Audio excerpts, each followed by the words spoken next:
Hello everyone, welcome back to my channel. तो कैसे हो आप सब लोग। तो चलिए आज का व्लॉग ना अर्ली मॉर्निंग से स्टार्ट हो रहा है, जिस टाइम अक्षय के नहाने धोने का टाइम होता है ना, तो उससे पहले ना मैं यहाँ पर यूनिफॉर्म प्रेस कर रही हूँ। जब वो नहाने जाता है ना, तो एक साइड मैं किचन में तवा रखाती हूँ ताकि वो गर्म हो जाए, और इतने में मैं प्रेस लगा देती हूँ ताकि यूनिफॉर्म प्रेस हो जाए। क्योंकि मेरा जो तवा है ना, उसे गर्म होने में 5-1 मिनट लगते हैं, तो इतने में ना यूनिफॉर्म प्रेस हो जाती है।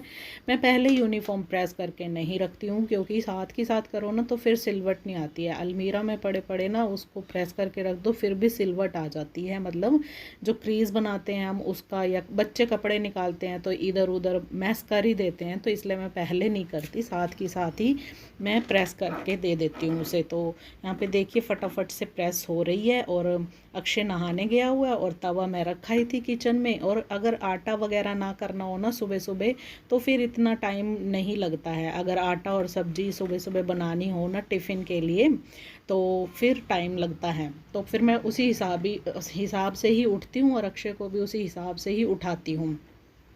तो यहाँ पे मैं उसके टिफ़िन की तैयारी कर रही थी। रोटी मैंने बना ली है, सिंपल रोटी लेके जाता है, परांठा वगैरह नहीं लेके जाता।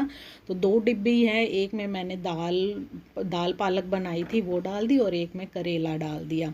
तो बच्चे को स्कूल में ना सिंपल ही देती हूँ मैं ऐसे नहीं कि ये स्नैक्स डाल दिए वो डाल दिए, जैसे कि कुछ स्कूलों में होता है ना, वो मेन्यू बना कर देते हैं। तो अक्षय के स्कूल में ऐसा कुछ नहीं है, जो मर्जी दे दो। तो मैं सिंपल ही देती हूँ, इस बहाने तो बच्चे खा भी लेते हैं रोटी। अदरवाइज़ तो घर पे तो उन्हें कभी नमकीन चाहिए, कभी कुछ चाहिए, पैकेट ला ला के ही खाते रहते हैं। तो इसलिए सिंपल रोटी दे दो टिफ़िन में तो वो सही रहता है, क्योंकि टिफ़िन तो उनको फिनिश करना ही करना होता है, फिनिश करके ही आना होता है, क्योंकि वहाँ पर टीचर्स का भी थोड़ा डर रहता है ना, इसलिए।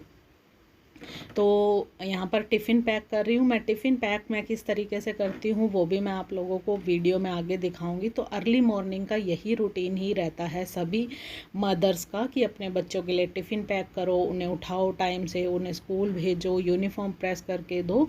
सब मदर्स का यही रहता है, चाहे कोई वर्किंग हो या नॉन वर्किंग हो। माँ तो माँ ही होती है। तो आज ना हमारे साथ क्या हुआ, आज नहीं मतलब कि रात को जब हम सो रहे थे तो बड़ा हादसा होते होते रह गया। वो मैं आप लोगों को आगे वीडियो के एंड में बताऊंगी। तो मतलब दिखाऊंगी मैं आप लोगों को किस तरीके से हम, मतलब कि चोट लग जाती है अगर कोई भी अगर वहाँ पर होता ना, तो वो मैं आपको आगे वीडियो में दिखाऊंगी। तो वीडियो को एंड तक देखना। तो यहाँ पर टिफ़िन पैक कर दिया है मैंने। नीचे दोनों डिब्बियाँ लगाकर साइड में स्पून रख देती हूँ, और ऊपर इस तरह से रोटी को रख देती हूँ। और जब अक्षय का नाश्ता पानी हो जाता है, उसका टिफ़िन वगैरह बन जाता है ना, तो एक बार मैं किचन की स्लैब ज़रूर साफ़ कर देती हूँ। क्योंकि सुबह सुबह जैसे दूध का पतीला खाली होता है, तो उन अक्षय के नाश्ते वाले होते हैं कुछ, 1 2 3 बर्तन रात वाले भी हो जाते हैं। तो फिर बर्तन इकट्ठे हो जाते हैं, और इकट्ठे होते जाए तो फिर तो ज़्यादा ही हो जाते हैं ना। और स्लैब वगैरह मुझे गंद गंद पड़ी रहे वो बिल्कुल भी अच्छा नहीं लगता, क्योंकि अभी ये 7:30 ये जाएगा, तो हमारा जो नाश्ता बनेगा बाद में 8:30 या 9 का टाइम हो जाता है। तो इतनी देर तक ये स्लैब गंदी थोड़ी ना पड़ी रहेगी, तो एक बार मैं क्लीन कर देती हूँ। तो वही कर रही हूँ मैं किचन में। और साथ साथ करते रहो तो फिर ज़्यादा ना वो भी नहीं होता, बर्डन भी नहीं होती कि इकट्ठे बर्तन करेंगे बाद में नाश्ते के।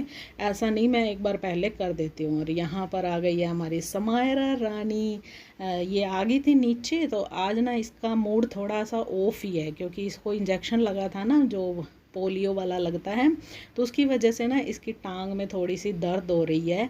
तो ये टिक नहीं रही थी, इसको नीचे लिटाओ ये रोने लग जाती थी। तो यहाँ पर मैं इसे उठा के ले आई। मैं कहा चल थोड़ी देर ना इसके साथ ही खेल लेती हूँ, कि थोड़ी देर में फिर झाड़ू पोछा वगैरह करूँगी। तो यहाँ पर ये खेल रही थी। तो खेल क्या रही थी, इसको बस यही था कि मुझे ना उठा के बैठे रहो। और मैं इसको यहाँ पे बोल रही थी कि हेलो बोलो, हेलो नहीं बोलना तो फिर नमस्ते करो। तो ये वही देख रही थी जब कैमरा ऑन था ना। तो ये देखिए मैं इसको बोल रही हूँ कि हेलो बोलो स्मायरा, हेलो बोलो। तो इसको बस यही चाहिए, बच्चों को तो यही चाहिए होता है कि उन्हें कोई ना उठा के बैठा रहे, बस उन्हें नीचे मत लेटाओ। तो अब जैसे ये 6 महीने की होने वाली, लगभग 5 की कंप्लीट हो चुकी है, तो इसे अब समझ पड़ गई है ना। तो फिर ये फिर ऐसे ही करती है कि इसे उठा के बैठे रहो। तो यहाँ पे अब मैं झाड़ू लगा रही थी, या बारिश हो रही है ना, बाहर बारिश का मौसम हो रहा है। बारिश आ रही थी तो यहाँ पे फ़र्श थोड़ा सा गीला गीला लग रहा है, तो मैं यहाँ पे ना झाड़ू निकाल रही हूँ। इतना गीला नहीं था, लेकिन वो एक्टिवा वगैरह बाहर से अंदर आती है ना, तो थोड़ा सा गीला हो जाता है, लेकिन सूखी झाड़ू तो लग ही रही थी। तो मैं यहाँ झाड़ू निकाल रही हूँ और बाहर ना बारिश बहुत अच्छी हो रही है, तो वो दिखाऊँगी मैं अभी आप लोगों को कि कैसी बारिश हो रही है। तो झाड़ू पोछा रोज़ का तो यही होता है, ये रोज़ रोज़ क्या ही दिखाना होता है वीडियो में, ये तो सभी लोग अपने घरों में करते ही हैं। तो इस तरीके से यहीं पर कूड़ा इकट्ठा कर लो ना, फिर बाहर रैंप तक नहीं जाता है, और रैंप में चला जाए फिर गली में से झाड़ू लगानी पड़ती है, वहाँ से उठाओ। तो इसलिए मैं यहीं से ही उठा लेती हूँ। बताती हूँ मैं आप लोगों को कि क्या हुआ रात को ना। एक्चुअली हम सोए हुए, तो एकदम से ना 4 बजे का टाइम होगा, एकदम से आवाज़ आई धड़ाम। देखा, मतलब कि पता ही नहीं चला कि कहाँ से क्या गिरा। तो फिर आके ना मैंने जैसे, मतलब सो के उठो तो फिर होता ही है, एक बार टॉयलेट हुआ हो, तो मैं टॉयलेट आई तो नीचे ना एकदम से मलबा पड़ा हुआ बहुत सारा टॉयलेट के पास। और ये देखिए यहाँ से ना लेंटर ही गिर गया। लेंटर क्या गिर गया, लेंटर का थोड़ा सा पार्ट गिर गया, कि यहाँ से ये देखिए सरिये वगैरह दिख रहे हैं। तो इस तरीके, मतलब आवाज़ बहुत तेज़ आई थी। अगर कोई भी उस टाइम अंधेरे में टॉयलेट में बैठा होता ना, तो उसका तो सिर ही फूट जाना था।